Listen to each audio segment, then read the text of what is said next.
அன்புக்குரியவர்களே, நம்முடைய ஆண்டவரும் இரட்சகருமாகிய இயேசு கிறிஸ்துவின் விலையேறப்பெற்ற நாமத்தினாலே இங்கே இருக்கிற ஒவ்வொருத்தருக்கும் இயேசுவின் நாமத்தில் வாழ்த்துக்களை தெரிவித்துக் கொள்கிறோம். இந்த வாழ்வுதரும் நிகழ்ச்சியின் வழியாக உங்களை எல்லாம் பார்ப்பதில் மிகுந்த சந்தோஷம். உங்களுடைய குடும்பங்களை ஆண்டவர் ஆசீர்வதிக்கட்டும். இதை பார்த்து கொண்டிருக்கிற எல்லா ஊழியக்காரர்களுடைய ஊழியங்களை ஆண்டவர் ஆசீர்வதிக்கட்டும்னு மனதார வாழ்த்தி பிரார்த்தனை செய்கிறோம். கர்த்தர் நம்ம எல்லாரையும் ஆசீர்வதிப்பாராக. நம்முடைய தேவனை புகழ்ந்து நாம் ஸ்தோத்தரிக்க போகிறோம். கர்த்தர் நல்லவர், அவர் கிருபை என்றும் உள்ளது. தேவாதி தேவனை துதியுங்கள்னு சொல்லிட்டு வேதம் சொல்லுது இல்லையா? நாமளும் கூட இணைஞ்சு தேவனை துதிக்க போகிறோம். தேவ கிருபை என்றும் உள்ளது, அவர் கிருபை என்றும் உள்ளது. நிறைய வேளைகளில் பணம் இல்லாமல் இருக்கலாம், பணம் எல்லா வேளைகளிலும் இல்லாமல் இருக்கலாம், நமக்கு வேண்டிய செல்வம் எல்லா வேளைகளிலும் இல்லாமல் இருக்கலாம், நமக்கு உற்றார் உறவினர்னு நாம் நம்பிட்டு இருந்தவங்க எல்லாரும் நம்மை சூழ்ந்து எப்பொழுதும் இல்லாமல் இருந்திருக்கலாம். ஆனால் ஒன்றே ஒன்று எப்பொழுதும் இருக்கிறது, தேவனுடைய கிருபை எந்நாளும் இருக்கிறது. இதை நம்புறீங்களா? நம்புனீங்கன்னா சேர்ந்து நாம் பாடி ஆண்டவரை துதிக்க போகிறோம். தேவ கிருபை என்றும் உள்ளது, அவர் கிருபை என்றும் உள்ளது. அவரை போற்றி துதித்து பாடி அல்லேலூயா என்று ஆர்ப்பரிக்க போகிறோம். வாழ்க்கையில் தாவீது தனிமையாக வனாந்திரத்தில் அலைந்து திரிந்தார். சத்துருக்களாலே ஒடுக்கப்பட்டு சத்துருவினுடைய பயத்தினாலே வனாந்திரத்தில் ஒரு தெள்ளுப்பூச்சியை போல அவர் வேட்டையாடப்படுகிறார் சவுல்னால. ஆனால் அந்த டைம்லெல்லாம் தேவன் கூடவே இருந்தார். சத்துருக்கள் பின்தொடர்ந்து அவரை அழிக்க நினைக்கும் போது கூட அவருடைய கிருபை அவரோட இருந்துச்சு. அந்த கிருபையை நாமளும் உயர்த்தி பாடி மகிமைப்படுத்த போகிறோம். எல்லாரும் இணைந்து பாடுவோம். ஆமென், அல்லேலூயா, ஸ்தோத்திரம் அப்பா.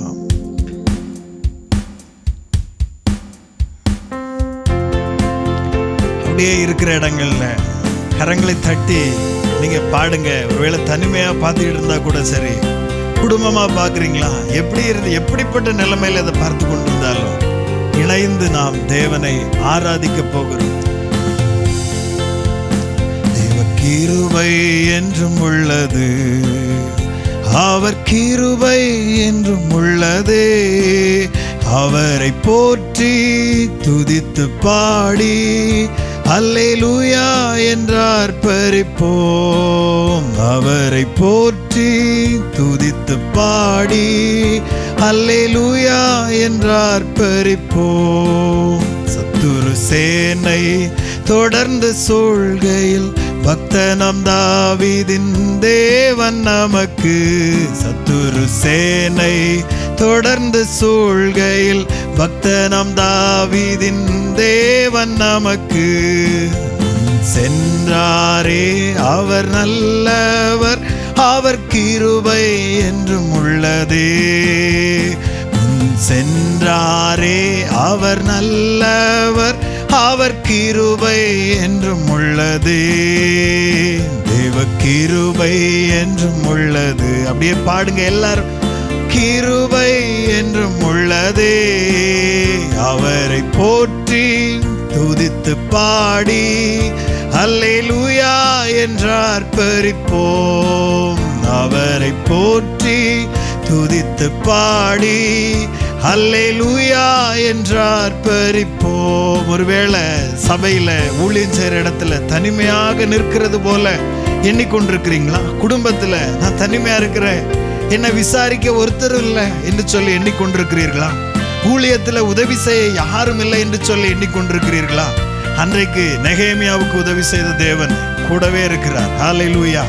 எத்தனை எதிர்ப்புகள், எதிராளிகள், சத்துருக்கள், பகைஞர்கள் எல்லாம் எதிராய் ஒரு கூட்டத்தில் நின்னாங்க. தனியாக நின்று போராடினார் அந்த நெகேமியா. அந்த நம்பிக்கை நமக்கும் கிடைக்கும். அந்த நம்பிக்கையை வளர்த்து கொள்ளுங்க. கர்த்தர் மேல அவர் ஆசீர்வதிப்பார். வெள்ளம் போல் நிந்தை மேற்கொள்ள வந்தும் வீரன் நெகேமியா ஆவியை அளித்தே. வெள்ளம் போல் நிந்தை மேற்கொள்ள வந்தும் வீரன் நெகேமியா ஆவியை அளித்தே. திட நம்பிக்கை தைரியம் ஈந்தாரே, அவர் கிருபை என்றும் உள்ளதே. திட நம்பிக்கை தைரியம் மீந்தாரே, அவர் கிருபை என்றும் உள்ளதே. தேவ கிருபை என்றும் உள்ளது. ஆமென், அல்லேலூயா. அவர் கிருபை என்றும் உள்ளதே. அவரை போற்றி துதித்து பாடி அல்லேலூயா என்றார் பரிப்போம். அவரை போற்றி துதித்து பாடி அல்லேலூயா என்றார் பரிப்போம். ஆண்டவர் ரொம்ப நல்லவராகவே இருக்கிறார். கவலைப்படாதீங்க. தனிமையின் பாதையில் போகும்போது கைவிடப்பட்டு விட்டேன்னு நினைக்காதீங்க. உங்கள் கூடவே ஆண்டவர் இருக்கிறார். விசுவாசிக்கிறீங்க அப்படின்னா அப்படியே ஸ்தோத்திரம் பண்ணுங்க, தேவனை மகிமைப்படுத்துங்க. ஊழிய பாதையில் ரொம்ப தூரம் கூட வந்துகிட்டு இருந்தவங்க அல்லனா குடும்ப ஜீவியத்தில் நம்மோடு பிரயாணம் பண்ணினவர்களெல்லாம் இல்லாமல் போனால் கூட கவலைப்படாதீங்க, உங்களுக்கு ஆண்டவர் இருக்கிறார். வேதம் என்ன தெரியுமா சொல்லுது? அந்த வசனத்தை தான் நாம் இன்னைக்கு தியானம் பண்ண போகிறோம். வேதம் சொல்லுகிறது, சங்கீதங்களின் புஸ்தகம் 68வது சங்கீதம் அதனுடைய 6வது வசனத்தை நான் வாசிக்கிறேன். தேவன் தனிமையானவர்களுக்கு வீடு வாசல் ஏற்படுத்தி கட்டுண்டவர்களை விடுதலையாக்குகிறார் என்று வேதம் சொல்லுகிறது.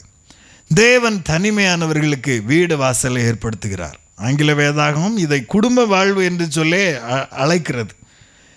அன்புக்குரியவர்களே, இன்றைக்கும் கூட இந்த வார்த்தையை கேட்டுக்கொண்டிருக்கிற அநேகர் தனிமையின் பாதைக்குள்ளே போயிட்டு இருக்கிறவங்களா இருக்கலாம். கவலைப்படாதீங்க. ஒருவேளை பாடுகள், நிந்தைகள், வேதனைகள் இதெல்லாம் சகித்து கொண்டு தனிமையின் வாழ்வு ரொம்ப கொடூரமானதுங்க. நிறைய பேர் இந்த தனிமையின் வாழ்வை போற்றுகிறார்கள். நிறைய வாலிபர்கள், நிறைய வாலிப சகோதரிகள் இந்த தனிமையின் வாழ்வை அநேகர் போற்றுகிறார்கள். என்ன தெரியுமா? பேச்சுலராக வாழ்கிறது தான் பெருசு, பேச்சுலராக இருக்கிறது போல் உள்ள ஒரு பெரிய பொக்கிஷம் எங்கேயும் கிடையாது, இப்படியெல்லாம் புகழுகிறார்கள். ஒரு விஷயத்தை நம்ம நல்லா புரிஞ்சுக்கிடணும். தனிமையிலேயே வாழ்கிறது அப்படி படைக்கிறதுக்காக, அப்படி வாழ்கிறதுக்காக தேவன் நம்மளை இந்த உலகத்தில் படைக்கலை. அவர் எப்படி படைச்சிருக்கிறார் தெரியுமா? அவனுக்கு ஏற்ற துணையை உருவாக்கணும். இது காடோட பிளான், ஆண்டவருடைய திட்டங்க. இது தெரியாமல் நிறைய பேர் தனிமையின் வாழ்வை போற்றுகிறார்கள். ஒருவேளை அழைக்கப்பட்டிருந்தால் ஒழிய தேவனாலே விவாகம் பண்ணாதிருக்கும்படியாக ஒருவேளை அழைப்பு பெற்றிருந்தால் ஒழிய தயவு செய்து அப்படிப்பட்ட வாழ்வை ஒருபோதும் தெரிந்தெடுக்காதிருங்கள். கல்யாணம் பண்ணால் பிள்ளை பற்றிக்கிடணும், கல்யாணம் பண்ணால் குடும்பத்துக்கு தேவையானதை உழைச்சி கொடுக்கணும். சோம்பேறிகளுடைய பேச்சு இதெல்லாம். கல்யாணம் பண்ணால் அப்படி இருக்கும், இப்படி ஃப்ரீயாக இருக்க முடியாது. நான் சொல்கிறேங்க, திருமணம் பண்ணால் ஃப்ரீயாக இருக்க முடியாது அப்படின்லாம் சொன்ன பலருடைய கடைசி காலத்தை நான் பார்த்திருக்கிறேன். நான் முதியோர்கள் மத்தியில் ஊழியம் செய்கிறேன். திருமணமே வேண்டாம் என்று சொல்லி திருமண வாழ்வை தன்னுடைய இளமை காலத்தில் தூஷித்து ஒரு மாதிரி அற்பமாக பேசின பலர் இன்றைக்கு கைவிடப்பட்டு தண்ணி கொடுக்கக்கூட ஆள் இல்லாமல், ஒரு வாய் சோறு கொடுக்க ஆள் இல்லாமல் தன்னந்தனியாக தெருவோரங்களிலே ரோட்டோரங்களிலே வாழுகிறவர்களை பார்த்துருக்கிறேன். அவர்கள் கிட்ட கேட்டால் இப்போ சொல்கிறாங்க, அப்போ பேசும்போது ஜாலியாக இருந்தது, இப்போ பலன் இல்லை. ஒருவேளை என் மனைவி இருந்திருந்தா என்னை பார்த்துருக்கலாமா இருக்கும், என்னுடைய கணவன் இருந்திருந்தா என்னை கவனிச்சிருப்பாங்களா இருக்கும், அந்த ஒரு வாழ்க்கையை நான் மிஸ் பண்ணிட்டேன் அப்படின்னு சொல்லி தன்னுடைய கடைசி காலத்திலே அழுது புலம்புகிற நிறைய பேர் இருக்கிறாங்க. ஆனால் அழைப்பு பெற்றிருந்தால் கண்டிப்பாக சொல்கிறேன், திருமணம் பண்ணாதற்கு இருந்து ஊழியம் செய்கிறதுக்கெல்லாம் அழைப்பு பெற்றிருந்தா ஆண்டவர் ஒருபோதும் கைவிட மாட்டார். அதுலேயும் எந்த சந்தேகமும் இல்லை. அப்போது இந்த தனிமை என்பது மிக கொடுமையான ஒன்று. இந்த தனிமையினால் நிறைய பேர் வாடி தவிக்கிறார்கள். நிறைய சின்ன பிள்ளைங்களும் இதற்கு விதிவிலக்கு கிடையாது. நிறைய அம்மாமார், நிறைய ஐயாமார் தனிமையிலே வாடி தவிக்கிறார்கள். எனக்கு தெரிந்த ஒரு சாட்சியை நான் உங்களிடத்தில் சொல்லுகிறேன். ஒரு ஊழியக்காரர் விதமாக ஒரு சாட்சியை சொன்னார். என்ன தெரியுமா? ஒரு அம்மா, அவர்களுக்கு 5 பெண் பிள்ளைகள். மூத்த பிள்ளை 12th படிச்சுக்கிட்டு இருந்தா அப்பொழுது. இந்த சாட்சியை நான் கேள்விப்படும் போது அவங்க சொல்லும்போது இதை இப்படி சொன்னாங்க. மூத்த பிள்ளை 12வது வகுப்பு படித்து கொண்டிருக்கிறாள். அதே போல் அதை தொடர்ந்து எல்லாமே பொம்பளை பிள்ளைங்க தான். மீதி உள்ள 4 பேருமே பொம்பளை பிள்ளைங்க தான். மூத்த பிள்ளை தான் 12th. இப்போ இவ்வளவு கடினமான சூழ்நிலையில் கணவன், அந்த அம்மாவுடைய கணவன் விட்டுட்டு போயிட்டார். இந்த 5 பிள்ளைகளுமே தகப்பனற்றவர்களாக அனாதைகளாக வாழ்ந்து வருகிறார்கள். ஒரு குறிப்பிட்ட ஸ்டேஜுக்கு மேலே இந்த அம்மாவால் தன்னுடைய குழந்தைங்களை காப்பாற்ற முடியும் அப்படிங்கிற அந்த தைரியம் இல்லாமல் அந்த அம்மா ஒரு தவறான முடிவு எடுத்தாங்க. என்ன தெரியுமா? டிசம்பர் மாதம், அந்த டிசம்பர் மாதத்தில் நம்ம இந்த 5 குழந்தைகளுக்கும் விஷம் கொடுத்து கொன்னுட்டு தானும் செத்து விட வேண்டும் என்கிற ஒரு எண்ணத்தில் என்ன பண்ணாங்க அப்படின்னா, சாப்பாட்டில் ஒரு இரவு உணவில் அவங்க என்ன பண்ணிட்டாங்க, விஷம் கலந்து எல்லா பிள்ளைகளுக்கும் கொடுக்கறதுக்கு ஆயத்தமாயிட்டாங்க. இது அந்த மூத்த பிள்ளைக்கு மட்டும் தெரியும். 12th படிச்சுட்டு இருந்த அந்த மூத்த பிள்ளைக்கு மட்டும் தெரியும், வேறு யாருக்கும் தெரியாது. அந்த அம்மா உணவில் விஷத்தை கலக்கி ரெடியாக சாப்பிட்றதுக்கு எல்லா பிள்ளைங்களுக்கும் கொடுக்க பரிமாற ரெடியாக இருக்கும்போது, அது டிசம்பர் மாதம்னு சொல்லி சொன்னேன் இல்லையா, அந்த டிசம்பர் மாதத்தில் தெருவில் கிறிஸ்தவர்கள் அவர்களுடைய அந்த கேரல் ரவுண்ட்ஸ், அந்த கிறிஸ்மஸ் காலங்களில் ஆண்டவரை புகழ்ந்து பாடிக்கொண்டு தெருவில் செல்வார்கள் அல்லவா, அதை போல் அந்த கேரல் ரவுண்ட்ஸ் நடக்குது தெருவில். அப்படி போகும்போது அவர்கள் ஒரு பாடலை பாடிக்கிட்டே போனாங்களாம். அருமையான ஃபாதர் பெர்க்மன்ஸ் ஐயாவினுடைய பாடல், கலங்காதே கலங்காதே கர்த்தர் உன்னை கைவிட மாட்டார். இந்த பாடலுடைய வரிகள் சொல்லுது, உலகம் உன்னை வெறுத்திடலாம், உற்றார் உன்னை கைவிடலாம், உன்னை படைத்தவரோ உள்ளங்கையில் ஏந்திடுவார். இந்த கணவன் இல்லாத நிலைமையில் பிள்ளைங்களை வளர்க்க முடியாமல் தவித்து கொண்டிருந்த அந்த தாய் இந்த பாடலை கேட்குறாங்க. அப்பா இல்லாமல் அடுத்த கணமே நாம் சாக போகிறோம் அப்படிங்கிறத உணர்ந்து அந்த 12ஆம் வகுப்பு படித்து கொண்டிருந்த அந்த பிள்ளை இதை கேட்டுட்டே சாகிறதுக்கு அந்த சாப்பாடை வாங்க ஆயத்தமாக இருக்கிறாள். இன்னும் 4 பிள்ளைங்க உணவில் விஷம் கலந்துருக்கிறது கூட தெரியாமல் அந்த வேளையினுடைய பசியை போக்கும்படியாக ஆயத்தமாக இருக்கிறாங்க சாப்பாடு வாங்கிறது. ஆனால் இந்த கடினமான சூழ்நிலையில் கர்த்தருடைய வார்த்தை அவர்களை பாடல் வழியாக தேற்றுகிறது. தெருவில் போகும்போது பாடிட்டே போனாங்களாம், கலங்காதே கலங்காதே கர்த்தர் உன்னை கைவிட மாட்டார், கலங்காதே கலங்காதே கர்த்தர் உன்னை கைவிட மாட்டார். இப்படி பாடிட்டே போனாங்களாம். அப்போ அந்த பாடலுடைய வரிகள் சொல்லுது, உலகம் உன்னை வெறுத்திடலாம், உற்றார் உன்னை கைவிடலாம், உன்னை படைத்தவரை உள்ளங்கையில் ஏந்திடுவார். இந்த 12ஆவது வகுப்பு படிக்கக்கூடிய பொண்ணு சாப்பாடுக்கு ரெடியாக இருக்கும்போது சொன்னாலாம், நம்ம எவ்வளோ கடவுளை வணங்கி பார்த்துட்டோம், அவங்க தெய்வமெல்லாம் நம்மளை கைவிட்டுருச்சு, நம்ம அப்பாவும் நம்மளை கைவிட்டுட்டாரு, போயிட்டாரு. அனாதையாக இருக்கும்போது தெருவில் ஒரு குரூப் பாடிட்டு போகிறாங்க, தெருவில் ஒரு கூட்டம் பாடிக்கொண்டு செல்கிறார்கள். அவங்க கடவுளை பற்றி சொல்கிறாங்க, கலங்காதே கலங்காதே கர்த்தர் உன்னை கைவிட மாட்டார்னு சொல்லிட்டு. உலகம் உன்னை வெறுத்திடலாம், நம்மளை வெறுத்துருச்சுமா, அப்பா இல்லை அப்படிங்கிற ஒரே காரணத்துக்காக, இந்த பிள்ளைங்க நம்ம கிட்ட உதவி கேட்டு வருவாங்க அப்படிங்கிறதுக்காக உலகம் நம்மளை வெறுத்துருச்சு.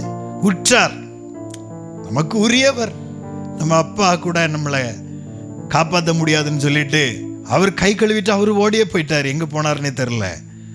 இந்த வேளையில் அவங்க பாடுறாங்க, உலகம் உன்னை வெறுத்திடலாம், உற்றார் உன்னை கைவிடலாம், உன்னை படைத்தவரோ ஒருத்தர் இருக்கிறாரு, அவர் உன்னை உள்ளங்கையில் ஏந்திடுவார்னு சொல்லிட்டு பாடுறாங்களே. நம்ம ஏன் அவர்கிட்ட போய் பார்க்கக்கூடாது அப்படின்னு சொல்லி சொன்ன உடனேயே இந்த அருமையான சகோதரி என்ன பண்ணாங்கன்னா, அந்த விஷங்கால் அந்த சாப்பாடை ஒதுக்கி வச்சுட்டு அந்த கேரல் ரவுண்ட்ஸ் நடந்தது இல்லையா, அந்த சபையார் இடத்துல போனாங்க. போய் இப்படி நிலைமையை சொன்னாங்க. நான் இப்படிப்பட்ட நிலைமையில் இருக்கும்போது இந்த பாடலை கேட்டேன், அதன் வழியாக கடவுள் என்னோடு இடைப்பட்டார், நான் இந்த விஷத்தை நீ அருந்துறதாட்டில்ல, ஒரு வாழ்வு கிடைக்குமா இந்த கடவுள்கிட்ட, இந்த கடவுள்கிட்ட எனக்கு ஒரு ஜீவன் உண்டா என்று சொல்லி கேட்டு அவங்க போகும்போது ஊழியக்காரர்கிட்ட கொண்டு விடுறாங்க இந்த அம்மாவை. 5 பொம்பளை பிள்ளைங்களையும் கொண்டு அந்த ஊழியக்காரர் இடத்துல கொண்டு விடும் பொழுது அந்த ஊழியக்காரர் கண்ணீரோட, ஆண்டவரே நான் இவங்களுக்கு என்ன சொல்லணும்ன்ட்டு நீங்கள் விரும்புகிறீங்க ஆண்டவரே. கண்களை மூடி ஒரு நிமிஷம் ஜெபம் பண்ணாராம். ஜெபம் பண்ணி முடித்த உடனே அவருக்கு ஒரு ஃபோன் கால் வந்திருக்குது. நார்வே தேசத்துல இருந்து ஒரு அருமையான சகோதரர் ஃபோன் பண்ணியிருக்கிறார். ஃபோன் பண்ண அந்த சகோதரர் என்ன தெரியுமா சொல்லியிருக்கிறாரு? அந்த ஊழியக்காரர்கிட்ட சொல்லியிருக்கிறார், ஐயா நான் ஒரு குடும்பத்தையே தத்தெடுக்கணும்னு நினைக்கிறேன். பொதுவாக ஒரு தனிநபரை தத்தெடுத்து ஒரு குழந்தையை தத்தெடுத்து சிலர் வளர்ப்பார்கள். நான் கைவிடப்பட்ட நிலைமையில் இருக்கிற ஒரு குழந்தை அல்ல, ஒரு குடும்பத்தையே தத்தெடுத்து நான் அந்த குடும்பத்தை போஷிக்கணும்னு விரும்புகிறேன். அவர் நார்வே தேசத்தில் நல்ல ஒரு வேலையில் இருந்திருக்கிறார். சொன்ன உடனே அந்த ஊழியக்கார ஐயா இந்த அம்மாவை பார்த்து கண்ணீரோடு சொன்னாராம், நீ கூப்பிட்டது யாருக்கு கேட்டுச்சோ கேட்கலையோ தெரில, அந்த தேவனுடைய காதுகளில் அது விழுந்தது. அவர் நார்வே தேசத்திற்கு அதை அனுப்பி உன் குடும்பத்தையே பராமரிக்கிறதற்கு ஒருவரை ஏற்படுத்தி இருக்கிறார் என்று சொல்லி சொன்னாங்களா. இன்னைக்கு நான் சொல்கிறேன், இதை கேட்டுக்கொண்டிருக்கிற சகோதரியே, ஒருவேளை கணவனாலே கைவிடப்பட்டு இல்லைன்னா கணவன் மரித்து போனதுனால வாழ்க்கையே முடிஞ்சிருச்சுங்கிற கேள்விக்குறியோட ஒருவேளை இதை பார்த்துக்கிட்டு இருந்தீங்கன்னா கர்த்தர் ஸ்பெஷலாக உங்களுக்கு தான் சொல்லுகிறார். ஹல்லேலூயா, ஸ்தோத்திரம். கவலைப்படாதீங்கம்மா. வேறு அன்பு தாயே, உங்களுக்கு குழந்தைங்க இருக்கிறாங்க, ஆதரிக்க ஒருவரும் இல்லாமல் நான் கைவிடப்பட்ட நிலைமையில் இருக்கிறேனே, என்னுடைய நிலை என்ன, என்னுடைய எதிர்காலம் என்ன? கவலைப்படாதீங்க. உங்களை படைத்தவர் ஒருவர் இருக்கிறார், அவர் எல்லாத்தையும் பார்த்துப்பார். பைபிள் சொல்லுது, அழகாக அவர் சொல்லுகிறார். 5வது வசனத்திலிருந்து வாசிக்கிறார். ரொம்ப இனிமையான வசனங்கள். 6வது வசனத்திலிருந்து படித்தோம், இப்போ 5வது வசனத்திலிருந்தே படிப்போம். சங்கீதம் 68 5வது வசனம் இப்படி சொல்லுது, தம்முடைய பரிசுத்த வாசஸ்தலத்தில் இருக்கிற தேவன் திக்கற்ற பிள்ளைகளுக்கு தகப்பனும். தகப்பன் இல்லையே, என் பிள்ளைக்கு ஒரு தாய் இல்லையே என்று சொல்லி கலங்குகிற நிறைய பேர் இருக்கிறாங்க. நான் சொல்கிறேன், திக்கற்ற பிள்ளைகளுக்கு இவர் தேவன் நல்ல தகப்பனாக இருக்கிறார். வேதம் சொல்லுகிறது, அவர் திக்கற்ற பிள்ளைகளுக்கு தகப்பனும் விதவைகளுக்கு நியாயம் விசாரிக்கிறவருமாய் இருக்கிறார். உங்கள் நியாயத்தை யார்கிட்டையும் போய் சொல்ல முடியாது. நிறைய இளம் வயதிலேயே கணவனை இழந்து விட்டவர்கள், கணவனை இழந்து நிர்கதியாக நிற்கிற அநேக சகோதரிகள் ஒருவேளை இதை பார்த்து கொண்டிருப்பீர்கள் என்று சொன்னால் இன்றைக்கு ஆண்டவர் உங்களை பலப்படுத்துவாராக. கவலைப்படாதிருங்கள், உங்கள் தேவன் உங்களோடு இருக்கிறார். திக்கற்றவர்களுக்கு ஒரு தகப்பன் இருக்கிறார். விதவைகளை நியாயம் விசாரிக்கிற ஒரு தேவன் இருக்கிறார்.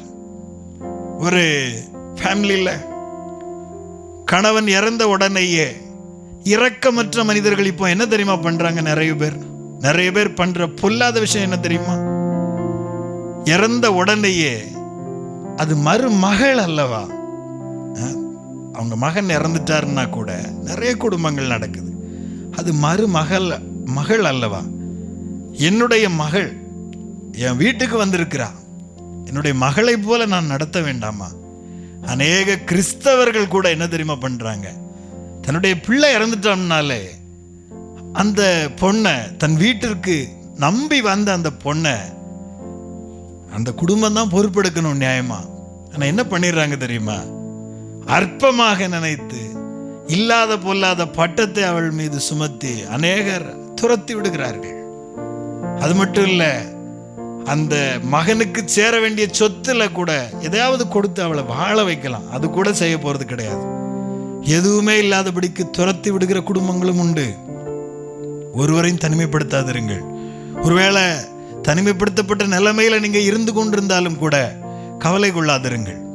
வயசான அம்மாமாருக்கு நான் சொல்றேன், பிள்ளைங்க கை விட்டுட்டாங்க, தனிமையா இருக்கிறேன் ஐயா, என்னை ஆதரிக்க ஒருவரும் இல்லை, என்னை காப்பாற்ற ஒருவரும் இல்லை, ஏங்க கவலைப்படுறீங்க? உங்களுக்காக ஒரு தேவன் இருக்கிறார். அவர் உங்கள் கண்ணீரை எல்லாம் துடைக்கிறவராக இருக்கிறார். பிள்ளை கை விட்டுருச்சு, பிள்ளை என்னை சேர்த்துக்க மாட்டேங்கிறான். 5 பிள்ளைகள் பெற்றிருக்கிறேன் ஐயா, 4 பிள்ளைகள் பெற்றிருக்கிறேன், எல்லாம் ஆம்பளை பசங்க, ஒருத்தன் கூட எனக்கு கஞ்சி ஊத்துனான் இல்லை. பரவாயில்ல, அவன் மனுஷங்கிறத அவன் நிரூபிக்கிறான். ஆனால் நான் இன்னைக்கு சொல்றேன், நான் பிரசங்கித்து கொண்டிருக்கிறவர் தேவன். இந்த ராஜாதி ராஜாவை நான் பிரசங்கித்துக் கொண்டிருக்கிறேன். நான் மனுஷனை பற்றி பேசவில்லை, தேவனை குறித்து பேசுகிறேன். மனுஷன் அவன் புத்தியை காட்டுவான், தேவாதி தேவனும் தன்னுடைய குணத்தை உங்களுக்கு வெளிப்படுத்துவாராக. அவர் எப்படிப்பட்டவர் தெரியுமா? தனிமையானவர்களுக்கு வீடு வாசல் ஏற்படுத்துகிற தேவனாக இருக்கிறார். என் முதியோர் இல்லத்தில் ஒரு வயசான அம்மா இருக்காங்க. அவங்கள நான் ஒரு பேருந்து நிலையத்திலிருந்து கூட்டிகிட்டு போனேன். எங்கள் முதியோர் இல்லத்திற்கு கூட்டிகிட்டு போகும் பொழுது அந்த வயதான தாயார் ராத்திரி 10:30 எங்கள் முதியோர் இல்லத்துக்கு வந்து சேர்ந்தாங்க. காலையில் எழும்பும்போது அவங்க சொல்கிறாங்க, நான் எத்தனையோ இடங்களுக்கு போய் பிச்சை எடுத்திருக்கிறேன் ஐயா, நிறைய இடங்களில் போய் பிச்சை எடுத்திருக்கிறேன். 10 நாளாக நான் அந்த பஸ் ஸ்டாண்டில் பிச்சை எடுத்துக்கிட்டு இருந்தேன்.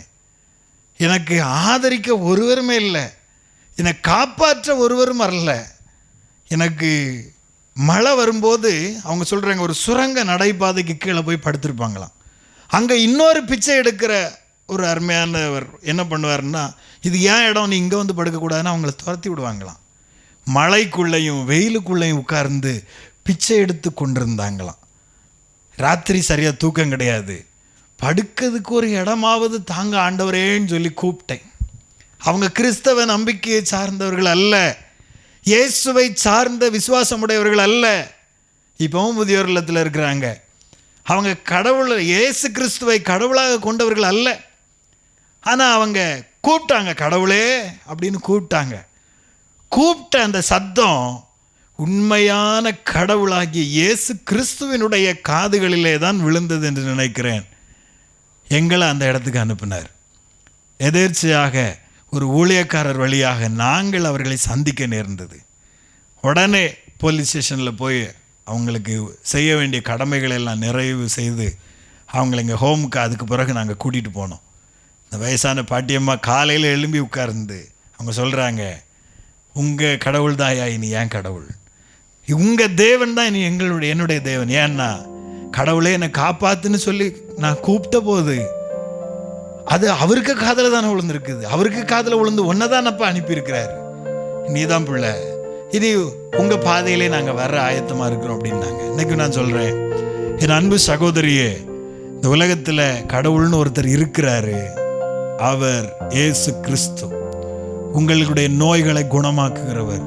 உங்களுடைய தனிமையின் பாதையிலே உங்களுக்கு வேண்டிய சகாயத்தை செய்து உங்களுக்கு பலனாக ரட்சிப்பாக வருகிறவர்.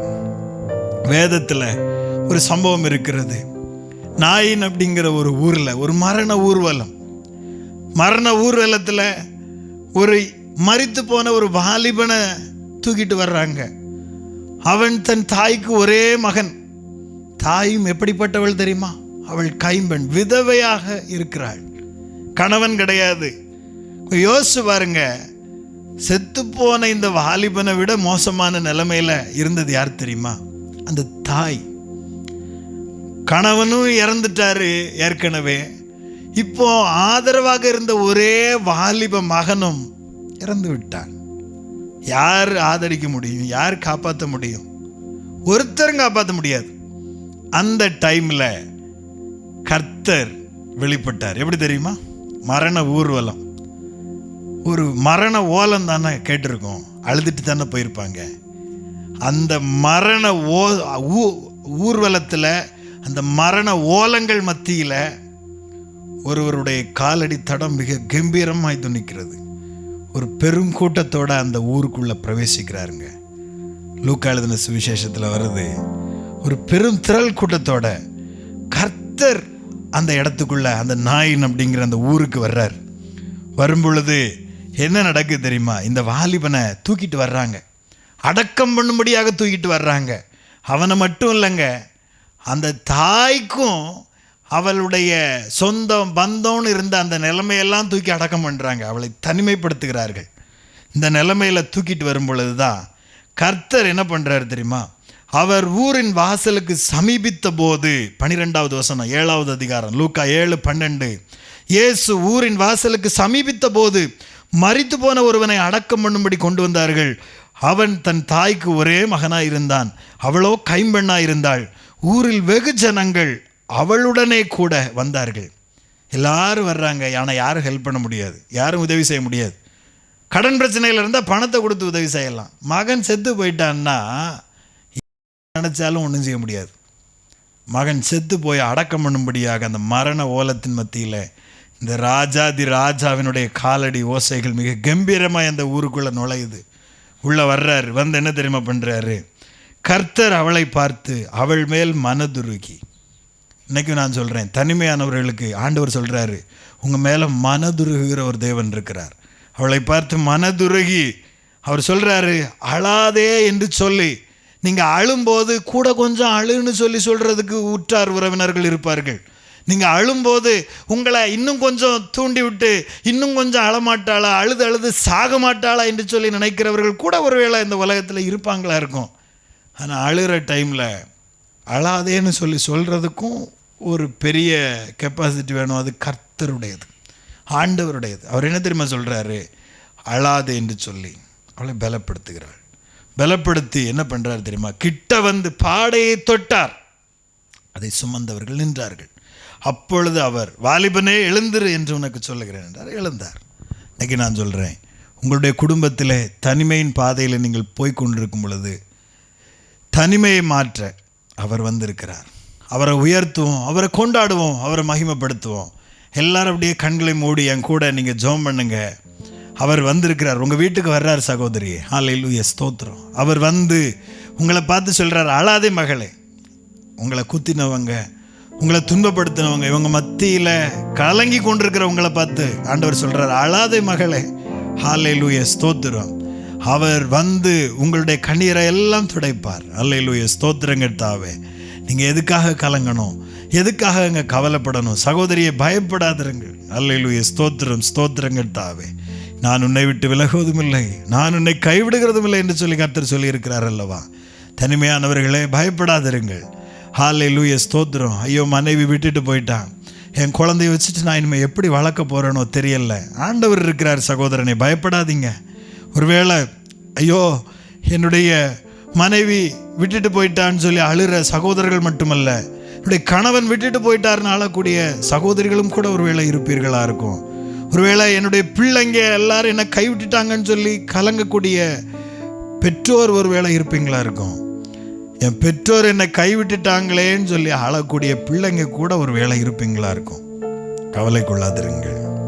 அவர் இருக்கிறார், அவர் இருக்கிறார். ஒருபோதும் கைவிட மாட்டார். ஒருபோதும் கைவிடார், ஒரு நாளும் விலகிடார். ஒருபோதும் கைவிடார், ஒரு நாளும் விலகிடார். ஒரு தாய் தேற்றுவது போல் என் நேசர் தேற்றுவார். ஒரு தாய் தேற்றுவது போல் என் நேசர் தேற்றுவார். எனக்காக மரித்தாரே, என் பாவம் சுமந்தாரே. எனக்காக மரித்தாரே, என் பாவம் சுமந்தாரே. ஒரு தாய் தேற்றுவது போல் என் நேசர் தேற்றுவார். ஒரு தாய் தேற்றுவது போல் என் நேசர் தேற்றுவார். அன்பு ஆண்டவரே, இந்த நிகழ்ச்சியை பார்த்து கொண்டிருக்கிற சகோதரர்களை பலப்படுத்துங்க. மனைவி விட்டுட்டு போயிட்டாங்க, இல்லை மனைவி இறந்துட்டாங்கன்னு சொல்லி கண்ணீரோடு நிற்கிற சகோதரர்களை பலப்படுத்துங்கப்பா. அவங்க பிள்ளைங்களை பலப்படுத்துங்கப்பா.